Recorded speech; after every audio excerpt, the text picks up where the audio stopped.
Hi everyone, welcome back to Coffee, Books, and Rain, where sadly, no rain. However, yes to coffee, and yes to books. Pretty much always yes to books. I have quite a few on deck, however today I'm only doing a few, so you're gonna see me a couple times in the same shirt. Dungeons and Dragons was actually yesterday. I had a session with my group. Great time. We introduced two new players who were phenomenal. Had an awesome time. I am the DM, so I get to make up the story.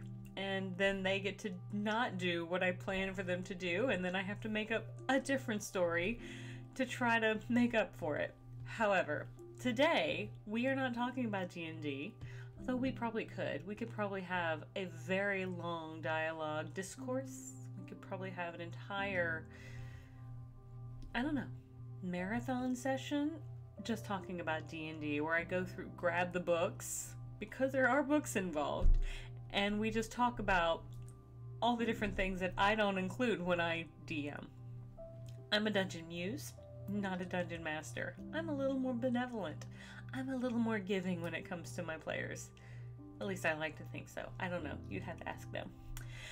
Anyway, today's book is called Long Live Evil, and I had so much fun with this book. This book is considered the first book in the Time of Iron series by Rees, Brennan, and this book comes out August 27th of 2024. So I'm going to try to release this episode around that time.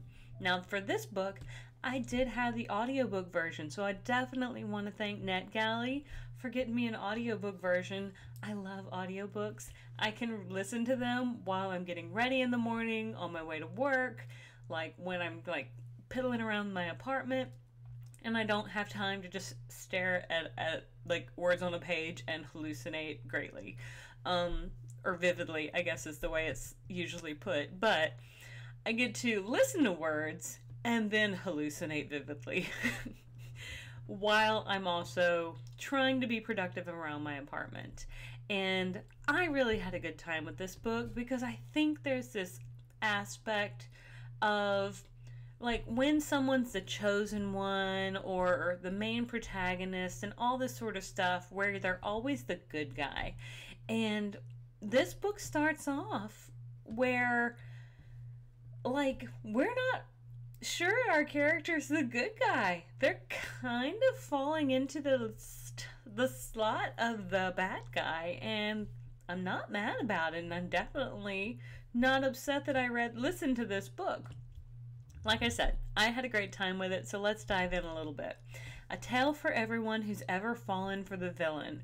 Now I think there is this thing of like, yeah, there's something nice about the hero, but having a hero that's kind of flawed is also nice because that makes them a little more realistic. But then you get the villain, and if they're too villainistic, then okay, maybe you don't fall for them. But then there are some villains that you're just like, yeah.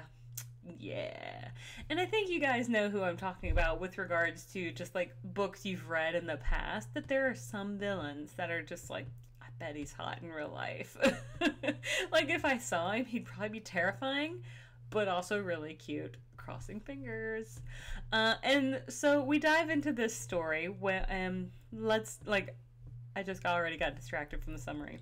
When her whole life collapsed, Ray still had books. Dying, she seized a second chance at living, a magical bargain that let her enter the world of her favorite fantasy series. She wakes in a castle on the edge of a hellish chasm, in a kingdom on the brink of war, home to dangerous monsters, scheming courtiers, and her favorite fictional character, the once and forever Emperor. He's impossibly alluring, as only fiction can be, and in this fantasy world she discovers she's not the heroine, but the villainess in the Emperor's tale. So be it. The wicked are better dressed, the better one-liners, and even if they're doomed to bad ends, she assembles the wildly disparate villains of the story until under her I can't read today apparently. The wildly disparate villains of the story under her evil leadership, plotting to change their fate. But as the body count rises and the Emperor's fury increases, it seems Rey and her allies may not survive to see the final page. This adult epic fantasy debut from Sarah Rees Brennan puts the reader in the villain's shoes for an adventure that's both brilliant and supremely satisfying. And brilliant, it's got in quotes from Holly Black, and then supremely satisfying, it says Lee Bardugo. So if those come from those authors, then that's pretty high accolades.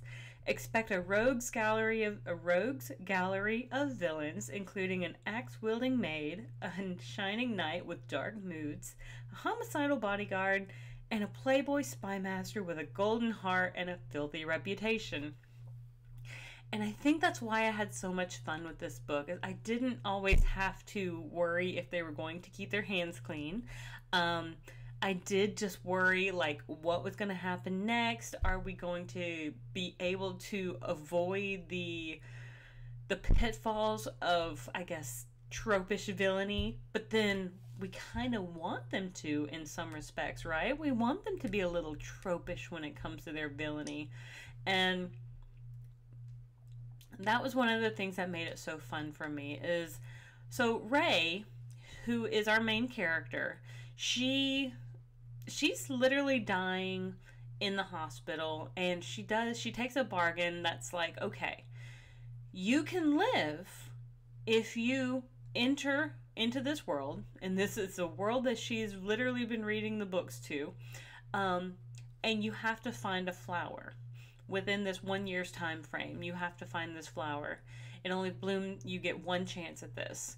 And this will save your family heartache. You'll save your own self, and you'll be good to go. Well, she takes the bargain without knowing who she's going to be in the book.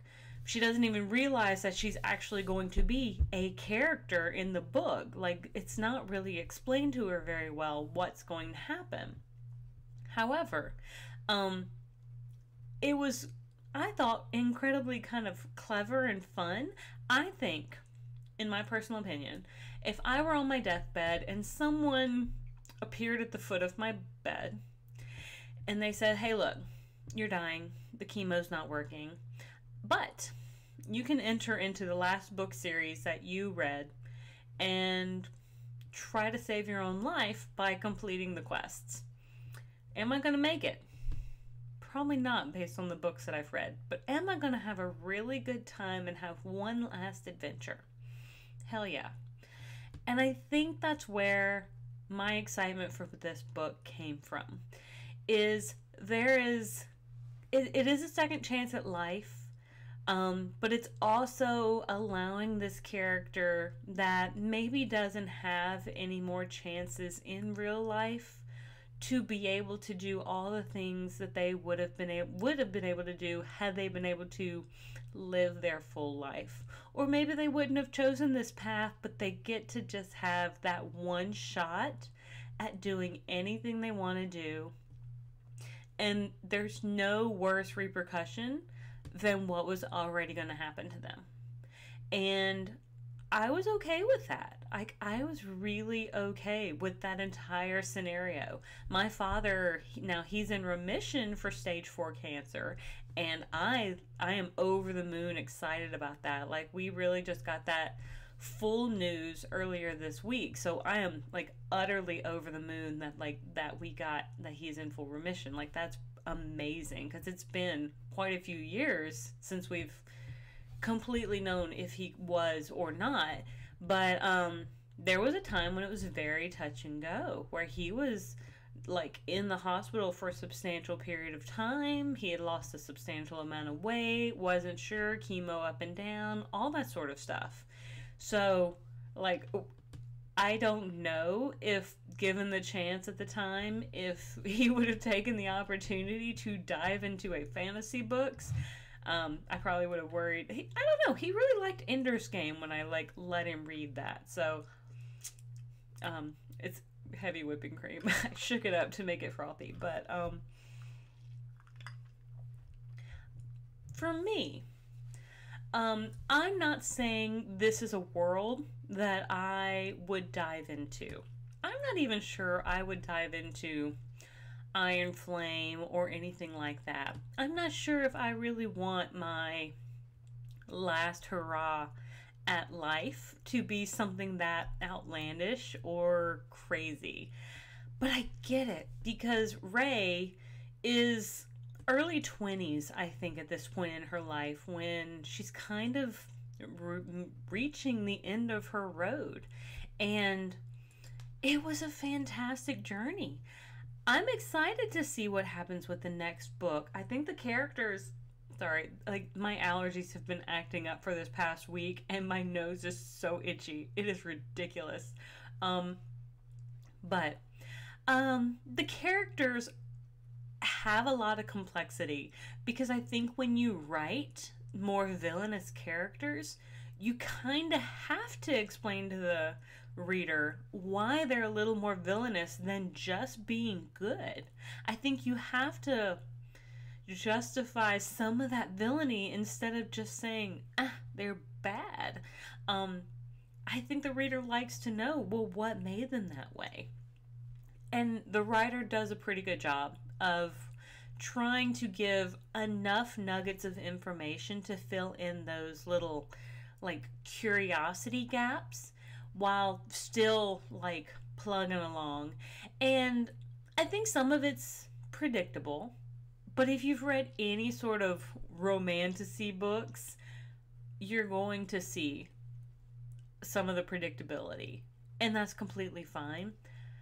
Again, I had a fun time. I thought it was great, especially being more on the villainous side of the house, because I think sometimes when we get characters that are a little too good or a little too much of the chosen one, and then that particular character starts to act out of character, or at least in a confrontational manner or angsty manner or something of that nature, it can be off-putting for the reader, even though we as readers know that characters and people are very complex. We just expect those characters to stay the course.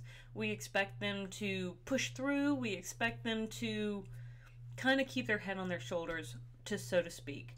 I think when you get characters kind of a little more geared towards villainy, you get to be a little bit more playful in the way that you're going to write some of what they do.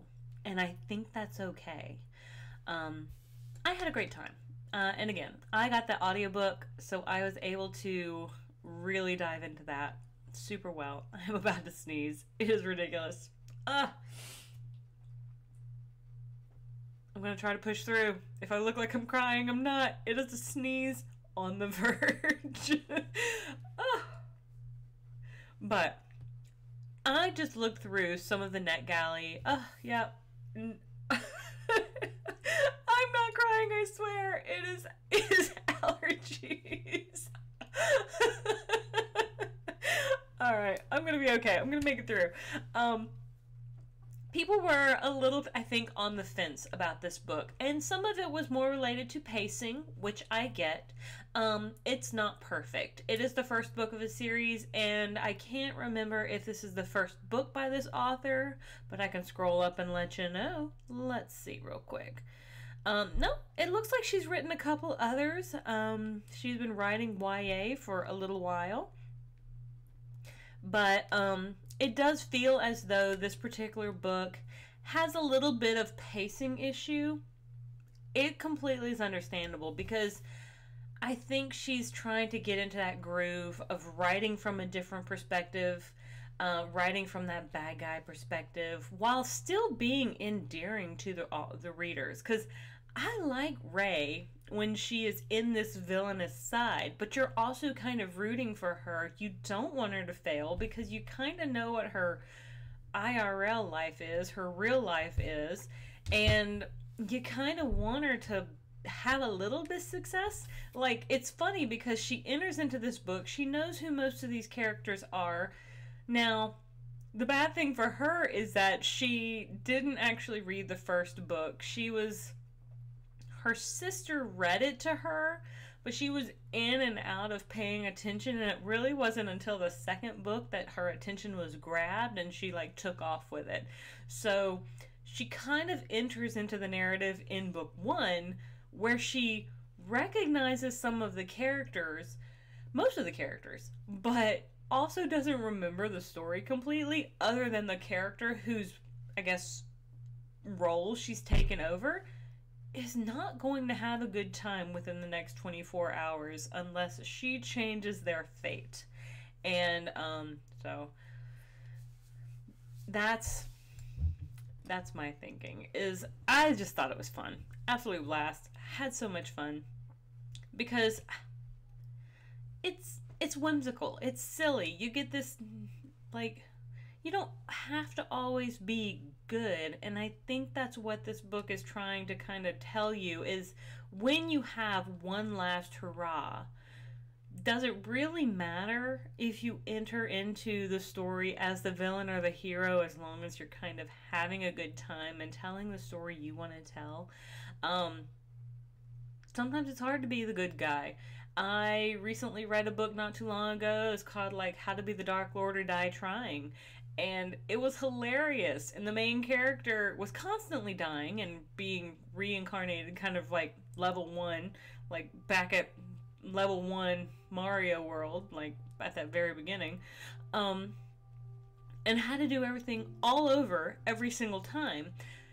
But she always kept her memory of what she did, so she would try to change things along the way. But she also wasn't the good guy. She just didn't want to keep dying so much. And so her ultimate goal was, okay, well, I've made it this far. Now I don't want to die and have to restart from level 1. For Ray really only gets this one last hurrah. Like, if she does have to return to the real world, she may not make it. She does meet somebody in the book who is from the real world, who she doesn't think their body made it in their real life, and now they are stuck in this story, but she doesn't know what happens if you die in the story.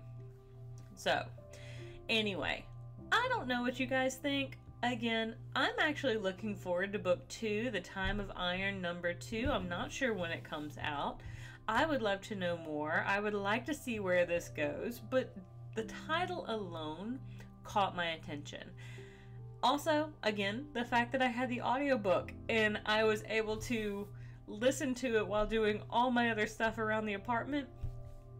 Love that. I mean, that automatically gets it an extra, like, half point worth of, like, credit in my personal opinion, because the ease of listening is so much greater than having to sit down and dedicate time when sometimes I just don't have it. But anyway, thank you so much for tuning in. I hope you guys like this book. I hope you'll go find it on August 27th when it releases. And I hope I'll see you on the next page. Like and subscribe if you've made it this far. Argos and Leo would love that. They're asleep on the bed over there, as they usually are. Lazy little potatoes, and I still never sneezed. I don't know what just happened, but it's probably going to happen as soon as I click off. But I'll see you guys on the next page. Have a great one.